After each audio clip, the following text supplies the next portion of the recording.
السلام عليكم. لله ما أعطى ولله ما أخذ.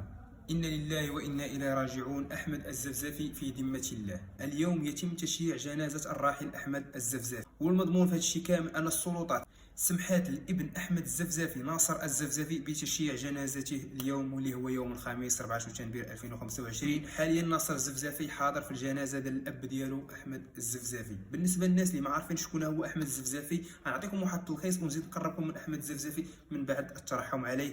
الله يرحمه ويوسع عليه ويرزق الاهل ديالو الصبر والسلوان.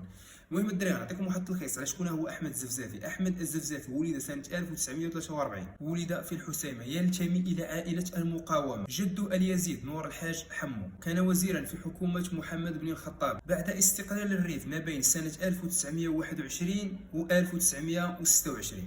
أحمد الزفزافي عمل في قطاع التعليم بمعنى أستاذ. اليوم يتم تشييع جنازته في الريف وبالضبط في الحسيمة الدراري.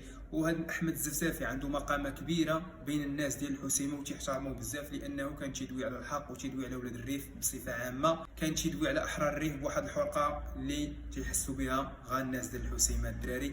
لهذا كان تينال التقدير والاحترام من الناس ديال. من وراء أحمد الزفزافي غادي ينتج عليه الابن ديالو اللي هو ناصر الزفزافي، حاليا مسجون عليه ب 20 سنة، سجن 2017 الى يومنا هذا مازال في السجن. ولكن اليوم غادي تسمح للسلطات انه يمشي يحضر الجنازه ديال الاب ديالو، وحاليا راه حاضر في الحسيمه وموجود في المراسم ديال جنازه الاب ديالو الله يرحمه. نطلبوا ان الله يفرج على ناصر الزفزافي حتى هو، بما ان الام ديالو مازال على قيد الحياه. الام ديالو تحتاج واحد السند مثل ناصر الزفزافي انه يجلس معها ويضحك معها، بما انها حتى هي مريضه الله يشافيها بمرض العضال. والاهم من هذا الشيء كامل ان السلطات سمحات لناصر الزفزافي انه يحضر لتشييع جنازه الاب ديالو احمد الزفزافي. بزاف ديال الناس تندخل الكومونتير تلقاهم تيتسائلوا باش مات، واش كان مريض، واش قتلوه. لا، احمد الزفزافي واحد الراجل اللي هو كان مريض بمرض السرطان، الله ينجي جميع المسلمين منه. كان مريض سنوات هذه، واليوم قدر الله وما شاء فعل.